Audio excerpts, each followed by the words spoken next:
Good evening all of you. मेरी आवाज़ clear है? यस दी।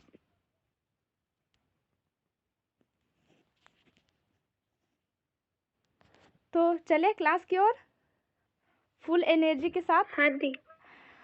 जो हम वीडियो आप सबके पास भेजे थे वो जो देखे होंगे वो ठीक है, और जो नहीं देखे होंगे उनके लिए बहुत अच्छी बात है।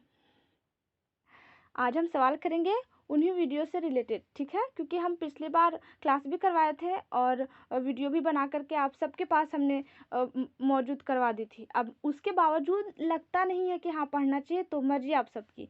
लेकिन ना वो क्लास स्टार्ट करने से पहले हम सिर्फ 2-3 शब्द आप सबसे कुछ कहना चाहते हैं। ठीक, सुनिएगा, बहुत इंटरेस्टिंग वाली बातें हैं। लेकिन इससे थोड़ा सा नेगेटिव सोच आएगा। अब बस देखना ये है कि आप सब रियली में क्या सोचते हो। तू नींद हो, चैन हो, करार हो तुम, जिसका किया वर्षों मैंने इंतजार, उसी इंतजार का फल हो तुम। तुमको ना देखूं तो जी घबराता है, जिसको आंखें देखना चाहती है वो हो तुम। जो सुगंध चाहिए वो हो तुम, जिसकी बातें कान सुनना चाहती है वो हो तुम। सब कुछ हो तुम। आप सबके दिमाग में क्या थॉट चल रहा होगा? सोच। ये लफ्ज़, ये गज़ल, ये सोच आप सबको लगता होगा ना ये सिर्फ जीएफ बीएफ के लिए ही बना है। एक लड़की, बिल्कुल नहीं, बिल्कुल नहीं, बिल्कुल गलत, बिल्कुल गलत। एक लड़का और एक लड़की के ही बारे में नहीं। ऐसा नहीं दीदी। ऐसा थॉट और ऐसी सोच अगर आपको अपने मंजिल के प्रति होने लगे ना, सच में कहते उस दिन आपको कोई नहीं रोकेगा। कोई नहीं रोकेगा। आप उसका हाथ पकड़ के निकल लोगे, भाई जाओ सब पीछे जाओ, पूरी दुनिया भाड़ में जा, हम चले अपने मंजिल के साथ, किसी बॉय के साथ नहीं। आज पूरी दुनिया ना, पूरी दुनिया आगे पीछे, हमारी भारत जितना भी है ना, भारत में जितने नौजवान हैं सब पागल है। वो थोड़ी सी जुल्फ गिरा के मुस्कुरा दे उनके पीछे, क्या बोलते हैं, अपाची और कोनो विंडो उंडो कोनो निकला है, ऊपर कोनो चल के पूरा चश्मा लगा के दम देख ले, लड़कियां फिदा है। लड़के जुल्फों के पीछे पागल है। रहो रहो गधो, पागल उसी तरह बने रहो। आप सब रहो, हम लोग निकलते हैं। ध्यान रखिए इन सब चीज़ों से हमेशा बच के रहें। हमेशा कोई काम का नहीं है। एक वक्त आएगा ना आपके पास ये मुफ्त में आपको मिलेगा। अब सब लोग कहेंगे हमसे बातें कर लो, आई लव यू एक्सेप्ट कर लो। आपको लगेगा पागल तो ना भाई, तू कौन डेगची का मसाला है, अब इसमें इंटरेस्टिंग नहीं है, तू जा पतरी गरी से निकल जा, उतना बड़ा रास्ता निकलो। हम सिंगल ही ठीक है, ठीक है? तो बच के रहिए। देखिए 15, 16, 17 और 18, 19 कहने का अर्थ आप ग्रेजुएशन तक संभाल लिए खुद को, तो आपसे बड़ा योद्धा कोई नहीं है, समझे? तो संभाल के रखिए, ठीक? खैर चलते हैं आज की क्लास की तरफ। तो मेरा पहला सवाल, लेकिन सवाल खैर कोई बात नहीं चलेगा, लेकिन इसे मिटाना होगा कुछ समय के लिए। तो बस थोड़ा सा वेट करें, कहाँ गया वो सारा चीज़। चिंता ना करें, अभी हम इसे ढापते हैं ना। किधर गया?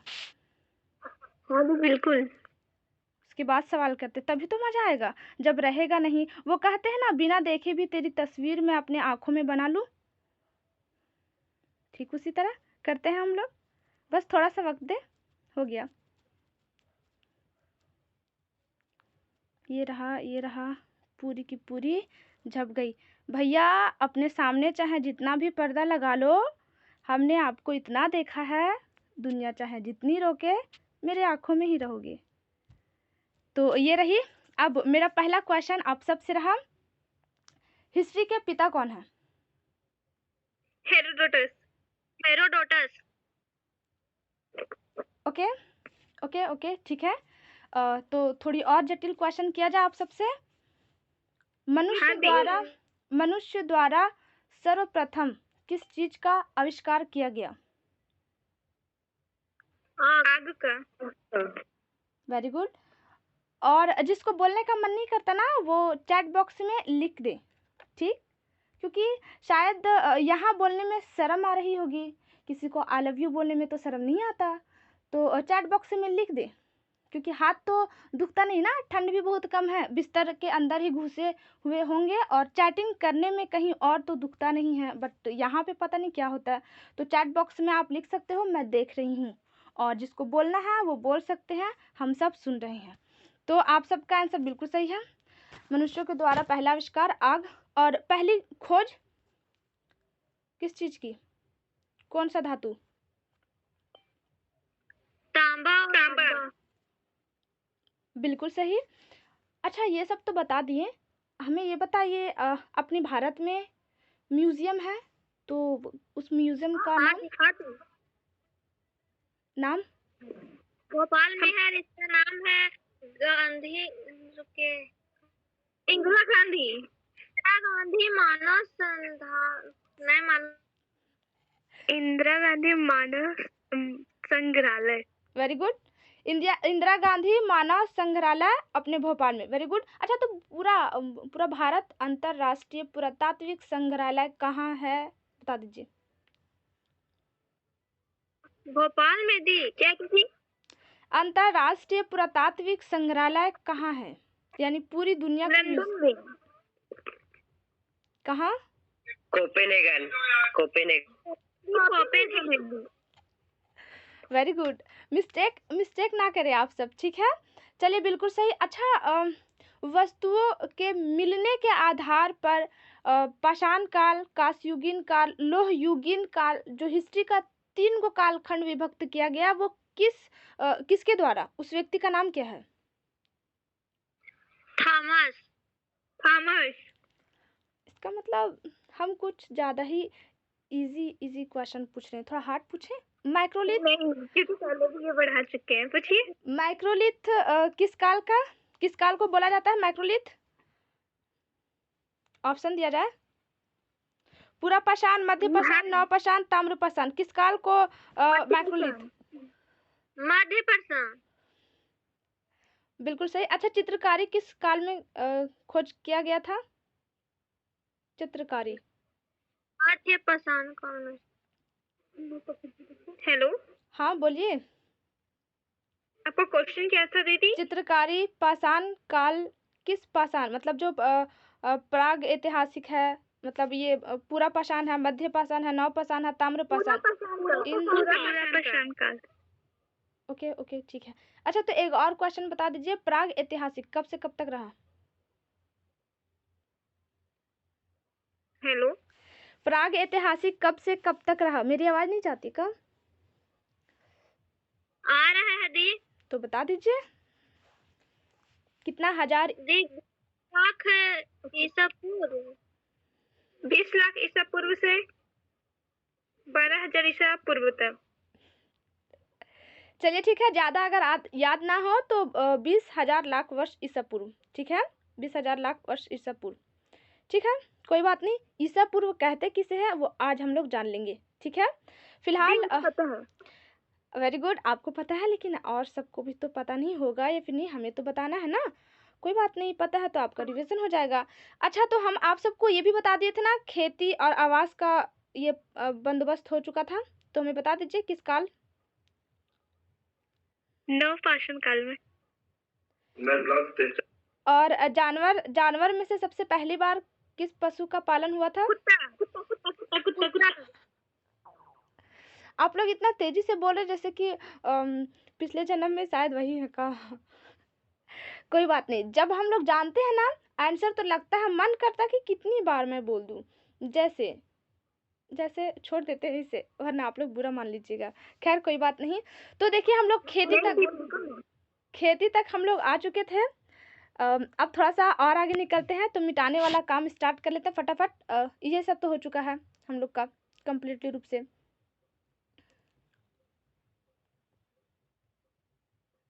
सारा चीज कंप्लीट हो चुका था। बस यहाँ पे बचा हुआ था। तो देखिए, हम लोगों ने अगली क्लास में पूरा खेती वगैरह सब कुछ देख लिए थे कंप्लीट रूप से, किस तरह से खेती का खोज हुआ और फिर किस तरह से अस्थाई आवास लोग रहने लगे और करने लगे।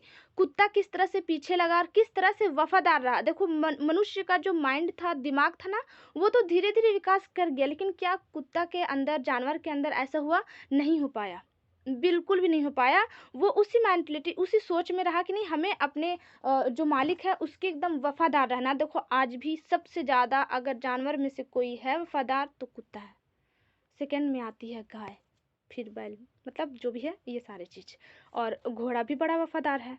चलिए इस हिस्ट्री में बताएँगे, सिकंदर वाला हिस्ट्री में आएँगे तो उसका घोड़ा भूखे फराल, उसके याद में वही मर जाता है बेचारा, मत पूछो। खैर अभी तो खेती और आवास में हम लोग हैं तो देख ही लेते हैं। देखिए जैसे गेहूँ, चावल इन सब का खोज हो जाता है और फिर आदमी मनुष्य खेती करना स्टार्ट कर देता है तो मजबूरन उसे अस्थायी आवास बना कर के रहना पड़ता है, वरना उसका उसका जो खेत है, बाड़ी है, जो भी अनाज है उसे लूट-झंगट करके रख लिया जाएगा। क्यों ऐसा होगा ना? बिल्कुल होगा। तनिक रुक जा, इधर लाइट कट गई है। तो मनुष्य खेती खोज कर लिए, खेती करने लगे, अस्थायी आवास बना लिए। अब जो अनाज होगा, गेहूँ होगा, चावल होगा, उसको ले जाने के लिए भी तो हड़ियाँ, बर्तन चाहिए ना। हाँ भाई चाहिए, वो तो हम सोचे ही नहीं हैं।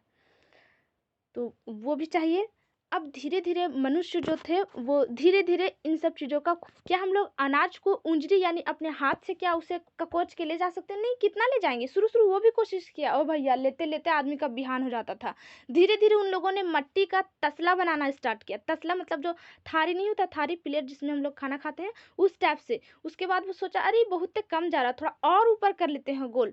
सोचा अरे और करते हैं। धीरे-धीरे उसे क्या बना दिया? घैली।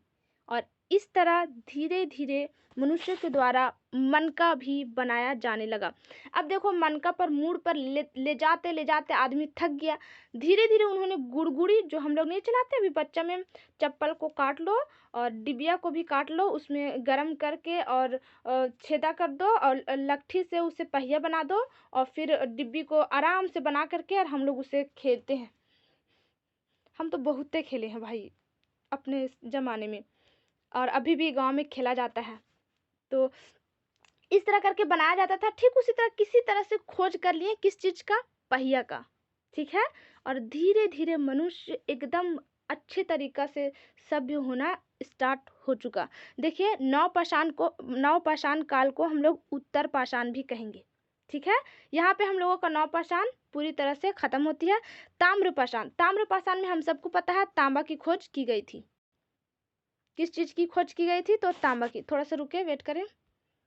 थे तो ताम्रपाषाण काल में तांबा को खोज करने के बाद तांबा का लाठी प्रकार से इस तरह गोजी टाइप से इस तरह, और इसमें तो कलर आ ही नहीं रहा, कहाँ गया कलर? ये रहा। इस तरह लाठी टाइप से बना करके और जो सामने होता था ना वो पत्थर इस टाइप से रख देते थे और उसके बाद हम कस के फेंक देते थे, हम जानवर को जाके घुपा जाता। वो बोलता जानवर अरे ये मनुष्य कोना चीज का खोज कर लिया, पूरा मारता है, एक ही बजे में प्राण निकल जाता है। तो धीरे धीरे मनुष्य एकदम धीरे धीरे आगे बढ़ना स्टार्ट कर दिया और ताम्रपाषाण काल में आराम से बढ़ गया। खैर अभी हम लोगों को नवपाषाण काल, किधर गया पेन? नवपाषाण काल पूरा देखना होगा, खेती और आवास कंप्लीटली रूप से, कि खेती कहाँ पे और कितना साल पहले खोजा गया, सबसे पहले किस चीज़ की खेती की गई थी, कहाँ किस स्थान के पास। तो थोड़ा सा वेट करें, हम तुरंत लेके आ रहे हैं आपके पास, ठीक है? हम लोग अब स्टार्ट करते हैं किस चीज़ की? तो खेती की, फटाक से। अभी हम लोगों ने देखा नवपाषाण काल में खेती की खोज हो गई थी। अब हम लोग जानेंगे कि खेती का खोज सर्वप्रथम कहाँ पे हुआ था। मेहरगढ़, पाकिस्तान, सुलेमान, किरधर पहाड़ियों के बीच।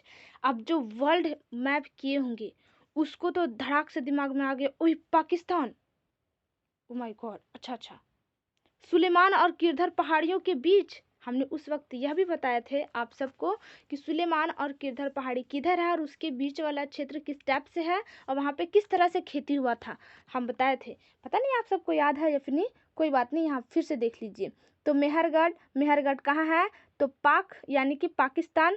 कहाँ किस स्थान पर? तो देखिए दो पहाड़ियों के बीच, सुलेमान और किरधर पहाड़ियों के बीच हुआ था पहली बार खेती। किस चीज की खेती? तो जौ और गेहूं की। अच्छा कितना हजार ईसा पूर्व? कब? तो 7000 ईसा पूर्व। कब? 7000 ईसा पूर्व किस चीज की खेती की गई थी? तो गेहूं और जौ की। क्लियर? आगे निकले। गेहूं और जौ की। सर्वप्रथम पाकिस्तान मेहरगढ़ एक स्थान है पाकिस्तान देश में, मेहरगढ़, वहाँ सुलेमान और किरधर पहाड़ियों के बीच। अगली बार से हम कोशिश करेंगे ना कि वो नक्शा ले आएँ और आप सबको ना दिखा दें कि पाकिस्तान है किधर और सुलेमान और किरधर पहाड़ियाँ है किधर।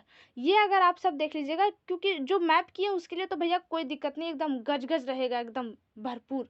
परंतु जो नहीं किए उसके लिए तो प्रॉब्लम होगा ना। तो कल से मैं पूरी कोशिश करूँगी कि नक्शा ला करके आप सबको दिखाया जाए, ठीक है।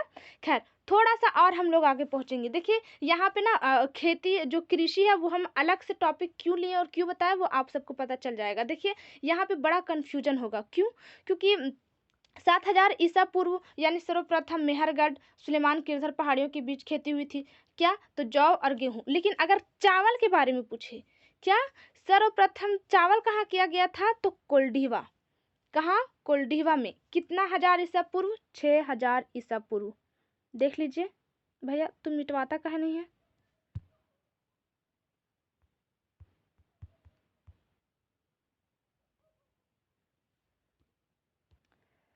तो कोल्डीवा में सर्वप्रथम चावल की खेती हुई कब? 6000 ईसा पूर्व। देखिए प्रॉब्लम यहाँ नहीं होती है, प्रॉब्लम अब होगी। अब वो कैसे और क्यों, तो अभी मैं बताती हूँ। देखिए अब ना क्या हुआ, न्यू जब फिर से खोदा गया और खुदाई हुई तो पता चला कि उत्तर प्रदेश लेहुरा देव में खेती का साक्ष्य मिला है। तो इसमें सोचने वाली क्या बात है भाई? मेहरगढ़ में मिला, जान लिए, कोल्डीवा में मिला, चावल मिला, देख लिए, मेहरगढ़ में गेहूं और जौ सर्वप्रथम मिला।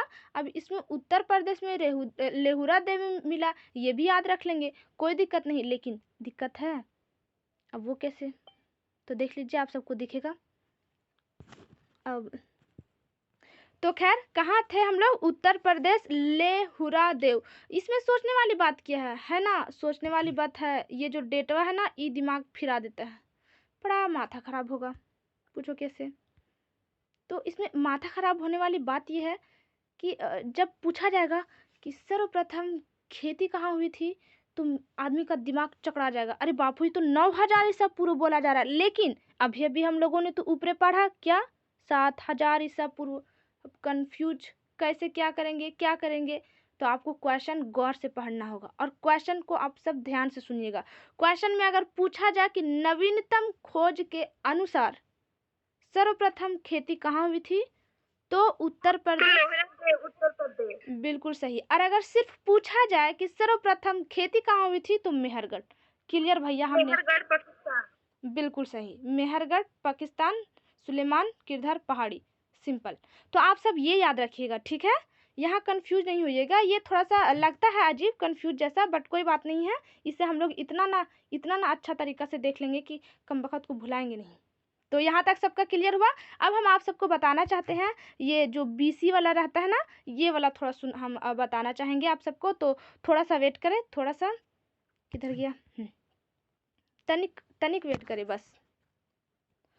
तो चलिए हम लोग देख लेते हैं ये बीसी और एसी, इन सब चीज़ों में फंडा क्या है।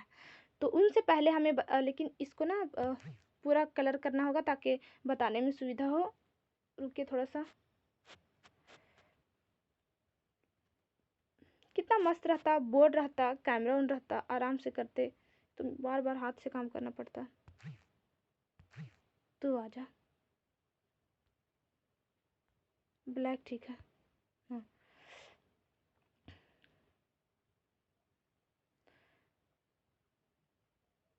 थोड़ा अजीब लगेगा, थोड़ा सा इधर उधर होगी, तो आप सब चिंता ना करें, ठीक?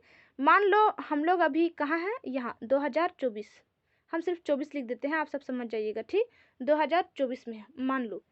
और जो कैलेंडर बनाया गया है ना, वो इस टाइप से बनाया गया है। ईसा पूर्व कहते क्यों हैं और किस लिए कहते हैं, वो आज तो पक्का ये कन्फ्यूजन दूर हो ही जाएगी।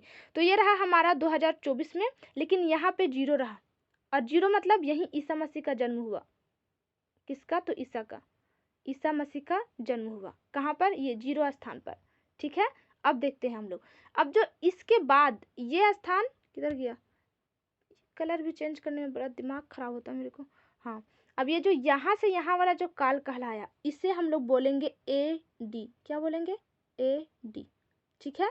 इसे क्या बोलेंगे? ए डी, ठीक है। ईसा मसीह के जन्म से लेकर के और अभी जो 2024 चल रहा है ना, यहाँ तक जो भी काल कहलाएगा, जो भी समय कहलाएगा, उस समय के बाद लिखा जाएगा एडी। ठीक है, क्या लिखा जाएगा? एडी। जैसे में 1500 अगर एडी वाला जानना हो तो जैसे में सिर्फ 1500, हम 100 वगैरह नहीं लिख पाएंगे, इसमें थोड़ा दिक्कत होता है क्योंकि हाथ से लिखना पड़ता है ना। तो ये लिखेंगे 1500, फिर यहाँ क्या लिखेंगे? 1700, फिर लिखेंगे 1800, 1900, यानी ये बढ़ता चला जाएगा, ये धीरे धीरे ऊपर जाएगा। ठीक है, लेकिन जस्ट अगर हम लोग इधर आ जाए, अगर जस्ट हम लोग इधर ये साइड आ जाए तो इससे हम लोग बोलेंगे BC। अब ये कौन सा फंडा हुआ भाई, ये क्यों? तो ये ईसा मसीह के पहले वाले कालखंड को या फिर समय को क्या बोलेंगे हम लोग? BC। अब यहाँ पे देखिए कंफ्यूजन क्या होता है। मान लो यहाँ पे हम लोग 1000 लेकर के चल रहे हैं, 1000 के बाद फिर क्या आएगा? 500, फिर क्या आएगा हमारा? 200, फिर क्या आएगा हमारा? 100। अब यहाँ पे थोड़ा कंफ्यूजन होता होगा कि भाई ये साइड वाला था, ये तो ऊपर बढ़ रहा था, परंतु ये वाला क्यों नीचे बढ़ रहा है? आ रहा है ना ऊपर से नीचे, 10, 9, 8, 7, 6, 5 इस टाइप से करके, हाँ आ रहा है, ताकि हम यहाँ तक पहुँच सके। अब फिर यहाँ से गिनती हो सके सीधी, यहाँ से उल्टी आती है और यहाँ से सीधी। ऐसा क्यों? क्योंकि ईसा मसीह के जन्म के पहले वाला समय को बिफोर क्राइस्ट बोलते हैं। बी से बिफोर और सी से क्राइस्ट। ईसा मसीह के जन्म से पहले वाले समय को क्या बोलते हैं? Before Christ. इसलिए हम लोगों को पढ़ना पड़ रहा है अभी क्या? तो 6000 ईसा पूर्व और 7000 ईसा पूर्व। ठीक है, और 9000 ईसा पूर्व, यानी कि ईसा मसीह के जन्म से उतना साल पहले वाली बात की जा रही है। और उतना साल पहले मनुष्यों के द्वारा खेती की गई थी, चावल की गई थी, गेहूं जौ की गई थी, तो इसलिए इसे बोलते हैं BC, बिफोर क्राइस्ट। ठीक है, अब ये एडी, इसका मतलब क्या हो भाई? ये एडी कौन सा नाम धर दिए? तो देखिए एडी मतलब एना डामनी, ए से एना और डी से डामनी। इसका अगर हम लोग अपना भाषा में अगर देखें तो इसका क्या होगा? मेरे ईश्वर के साम्राज्य में। यानी कि जब से ईसा मसीह जन्म लिए तब से लेकर के अब तक मेरे ईश्वर के साम्राज्य में, क्योंकि जो हमारा कैलेंडर चलता है ना वो ईसाइयों का दिन है। ठीक है, तो खैर BC और AD में आप सबको फर्क समझ में आ गया, क्यों BC बोला जाता है और क्यों AD? यस दी। चलिए ठीक है, तो इसे फटाफट सफा करते हैं, आगे निकलते हैं फटाक से हम। माय गॉड, ठीक है कोई बात नहीं, चलेगा।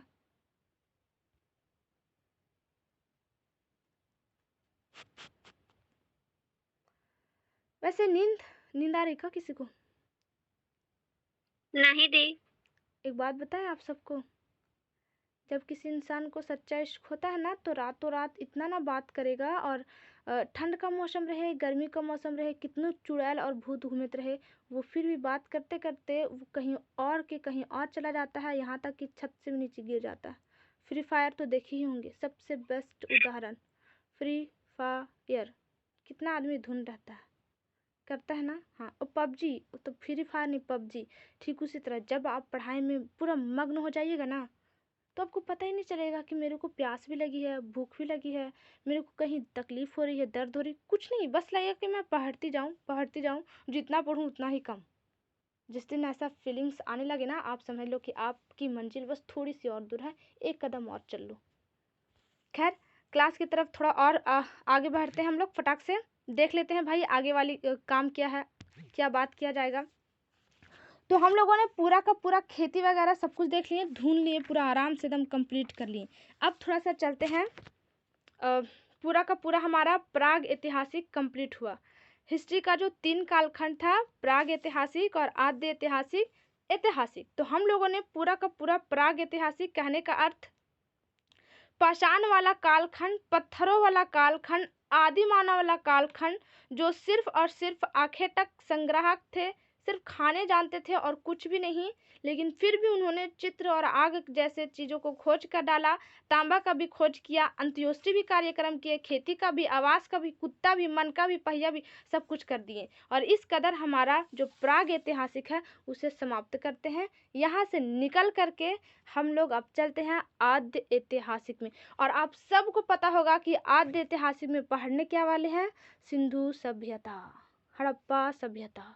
और हड़प्पा सभ्यता के बारे में आप सबको पता होगा, हमारी इंडिया, भारत। तो इन करें आद्य ऐतिहासिक में फटाक से सिंधु सभ्यता, जहाँ कांसे सबसे पहले किस धातु की खोज की गई थी यहाँ पर सिंधु सभ्यता में, तो कांसे की, जिसे कांस्ययुगीन सभ्यता भी बोलते हैं। क्या हुआ, हाथ ऊपर किए सोनाली, कुछ प्रॉब्लम है? मैं बोल रही हूँ ना, अब तो ये प्राग ऐतिहासिक तो खत्म करती है, उसके बाद आद्य ऐतिहासिक पढ़ाना है, जो कि आज ही स्टार्ट कर देगा। तो हमारा रहा आद्य ऐतिहासिक, जिसमें सिंधु सभ्यता। मनुष्य आद्य ऐतिहासिक में क्या लिखे थे, क्या हम लोगों को लिखित स्रोत मिला है, हम बताए हैं? मिला है। क्या हम लोग पढ़ पाए हैं? लेकिन उसको पढ़ा नहीं जा सकता है, नहीं चुका को, क्योंकि डॉक्टरों की तरह लिखा गया था। मत पूछो, इतना ना पढ़ लिया वीआईपी की तरह कि अभी तक उसको ना पढ़ा जा सका। अब अगर पढ़ना होगा तो डॉक्टर का लिखा हुआ तो मैं जब भी आप सबको लगेगा कि नहीं पढ़ाई करते करते थक रहे हैं, नींद आ रही है, 12 बज गया, 1 बज गया, 2 बज गया, कब सोएंगे, तो बस अपने शादी के बाद 5 साल बाद वाला जो भी होता है ना, वो फीलिंग्स याद कर लीजिएगा कि आखिर किस तरह फंडा लगता है। फिर आपको पता चलेगा, जब 5 रुपया भी मांगने के लिए आपको अपने हस्बैंड से कहना होगा ना, पैसा दीजिए हमको 5 रुपया, क्यों लाना है कुछ। अच्छा, वो बोलेंगे ना, अपने से नहीं कमा सकती, हमारे ऊपर बोझ बनेगी, तब आपको जा कर के बुझाएगा। और उस वक्त तक आपका टाइम एकदम क्षति हो गया हुआ रहेगा। आप किसी बच्चे की माँ, किसी के बहू, किसी के पत्नी, पता नहीं और क्या क्या चीज़ बन चुके हुए रहेंगे। आपके ऊपर जिम्मेदारी इतना रहेगी कि आप चाह करके भी नहीं चाह पाएंगे कि हम फिर से पढ़ाई स्टार्ट करें, फिर से अपनी ज़िंदगी, अपनी करियर को सुधार सके। और समाज इतना खतरनाक है ना कि आप सोचेंगे कि उसे छोड़ करके हम अपने बाप के घर आ जाए, तो वो बाप कहेगा, बेटा जाते वक्त हम क्या बोले थे, बाप के यहाँ से डोली, पति के यहाँ से अर्थी, जिंदा काहे लोटी, ये बोलेगा। मुश्किल से मुश्किल माँ के कहने पर मुश्किल से मुश्किल आपको 5, 6, 1 साल, 2 साल, इसके बाद निकाल दिया जाएगा आपको। ये हकीकत कहानी है। लड़कियों का ना तो कोई अपना घर होता है और ना ही कोई लोग अपने होते हैं। इसीलिए अगर आपको अपना घर चाहिए, लोग अपने चाहिए, तो आप पढ़िए और पढ़ करके शादी से पहले सक्सेस हो जाइए। दुनिया में बहुत बहुत बहुत कुछ करना है। शादी करके यूं किसी की माँ, किसी के पत्नी बन करके अपनी लाइफ चौपट ना करें। हम नहीं कहते कि नहीं करना है शादी, करो ना, कौन मना कर ले है, करो, लेकिन पहले कामयाबी फिर शादी। बेरोजगार से शादी कर लो, कोई मतलब नहीं है भैया, हम झोला छाप से शादी कर लेंगे, लेकिन तब जब हम खुद अपने पैरों पर खड़ा हो जाएंगे। वरना चिंता ना करो, आप 20 साल 22 साल हो जाएगा आपका उम्र, उसके बाद आपके दिमाग में ऑटोमेटिक सेट हो जाएगा कि आपकी जीवन 10 साल बाद कैसी होंगी। अभी आप कौन सा गलती कीजिएगा जो 5 साल बाद क्या होगा। चिंता ना करें, बस आईए ख़त्म कीजिए, बीए ख़त्म कीजिए, अपने आप समझ में आएगा। गलती करने से हमेशा बचे, और अगर गलती हो गई है तो उसको सुधार करे, फिर से उठे और फिर से सुधार करे, ठीक है। बच के रहिएगा हमेशा ये जीएफ और बीएफ वाला चीज़ से, ओके। खैर छोड़ते हैं इन सब बातों को, आते हैं हम लोग आद्य ऐतिहासिक में, सिंधु सभ्यता में, कांस्ययुगीन सभ्यता में। भैया इन करते हैं। सबसे पहले तो हम लोग सब जानते होंगे, शायद आप सब जानते होंगे, क्योंकि 12th और 10th में शायद ये पढ़ाया गया, और शायद 6 या 7 क्लास में भी, कि सिंधु सभ्यता का सर्वप्रथम मैसेज देने वाले व्यक्ति चार्ल्स मैसन थे। अब यहाँ पे मेरे को नक्शा दिखाना आप सबको, थोड़ा सा वेट कीजिएगा, ले आऊँ नक्शा, तनिक वेट करें, कल देख लेंगे हम लोग नक्शा, आज रहने देते हैं, ठीक। फिलहाल हम लोग देख लेते हैं। देखिए, जब खुदाई हो रही थी, आप सब जानते होंगे, देखो जब वर्ल्ड हिस्ट्री पढ़िएगा ना तो उतना खोद खोद के नहीं पढ़ा जाता, ठीक है। ओनली फॉर सिर्फ सिंधु सभ्यता के लिए पढ़िएगा 11th 12th में, तो वहाँ पे आपको खोद खोद के पढ़ना होगा। यहाँ ऊपरी ऊपरी बातें तो देख लेते भाई, ऊपरी ऊपरी बातें। जब शायद रेल बिछाने के लिए, रेल का पटरी के लिए जब खुदाई किया जा रहा था, तब थोड़ा सा ना ईटा मिला। तो बोला अरे भाई ये क्या है ईटा। तब चार्ल्स मेसन ने तुरंत आया और खबर दिया, देखो वहां कुछ मिला है। बोला अच्छा ठीक है। धीरे धीरे धीरे धीरे जब किया गया, तब बोला गया कुछ और बड़ा है। फिर से मैसेज आया। बोला अच्छा अच्छा ऐसा बात है, रुको रुको रुको थोड़ा सा रुको। उसके बाद सर्वेक्षण के लिए भेजा गया कनिंघम को। किसे? कनिंघम को। हम सब जानते हैं कनिंघम के बारे में, हम पहले बताए थे। पुरातात्विक, भारतीय पुरातात्विक कनिंघम बताए थे ना, बताए यस थे। दीदी। पुरातात्विक हिस्ट्री के जनक जॉन ब्रूस, परंतु भारतीय पुरातात्विक के जनक कनिंघम, अलेक्जेंडर कनिंघम। जेंडर और कैलेंडर, हाँ अलेक्जेंडर और कैलेंडर जो भी है उसे छोड़ दो, सिर्फ कनिंघम याद रख लें। कनिंघम गर्ल्स लोग को तो आराम से याद हो जाएगा। कंघा करने वाला कनिंघम। देखिए सिर्फ लिंकअप के लिए हम बता रहे, याद करने के लिए, ठीक है। तो खैर कनिंघम को भेजा गया सर्वेक्षण के लिए। उसके बाद बोला हाँ भाई यहाँ कुछ तो है, दीवार जैसा कुछ तो दिख रहा है। तब बोला अच्छा ऐसा बात है, ठीक है। मार्शल को बोला, मार्शल को बोलो। तो मार्शल गया, ले लिया ठिक्का पर। ठीक है भाई हम यहाँ खुदाई कर दो, परंतु हम बहुत गोरा चिट्टा, जानते ही आप सब पुर्तगाली या फिर इंग्लैंड या फिर ब्रिटेन के लोग तो पूरा गोरा चिट्टा दूध के चरक रहता है, छीलल मुर्गा। तो भैया बोला ना, हम तो अपना हाथवा से ना खोद दो। हम ले लिया ठेकेदारी, हम देखेगा ऊपर से कुर्सी पर बैठ के। दे दिया गया दयाराम साहनी को, ठीक है। दयाराम साहनी अब वो गया। अब ये नहीं कि वो अकेले खोदे, वो भी मजदूर वगैरह लगाए, लेकिन बोला जाता है कि सर्वप्रथम खुदाई किसके द्वारा किया गया, तो दयाराम साहनी द्वारा। अब दीवार जैसा पूरा निकलने लगा। अब कहा महाराज मार्शल जी देखिए यहाँ पे निकल रहा कुछ। बोला अच्छा ठीक है, अस्थिर अस्थिर से धीरे धीरे करे। दयाराम साहनी अपने ग्रुप के साथ, अपने मजदूरों के साथ धीरे धीरे खुदाई की, तो पता चला अरे एगो रूम निकला है। तो बोला अरे कुछ निकल रहा है यहाँ पर, और खुदाई करो। और खुदाई किया गया तो धीरे धीरे एक शहर के रूप में दिखा। क्या दिखा? एक शहर के रूप में।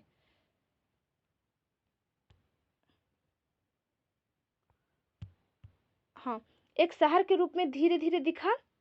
अब जब शहर के रूप में दिखा तो बोला अरे ये तो पूरा का पूरा निकल रहा है महाराज। बोला ठीक है और खुदाई करो। दयाराम साहनी को बोला गया और खुदाई करो। बोला ठीक है हम करते हैं और खुदाई। और खुदाई किया गया तो पूरा का पूरा पाकिस्तान, गुजरात है, पंजाब है, राजस्थान है, हरियाणा है, लाहौर है, इन सब चीज़ों पर ना बहुत बड़ा एकदम शहर टाइप से, पूरा एक साम्राज्य टाइप से धीरे धीरे निकल करके आ गया। क्या? और सबसे पहली बार तो हड़प्पा में खुदाई की गई थी, ठीक है, और वो पाकिस्तान में है। वो हम मैप के थ्रू भी आप सबको दिखलाएंगे कि कहाँ पाकिस्तान और कहाँ है हड़प्पा, ठीक।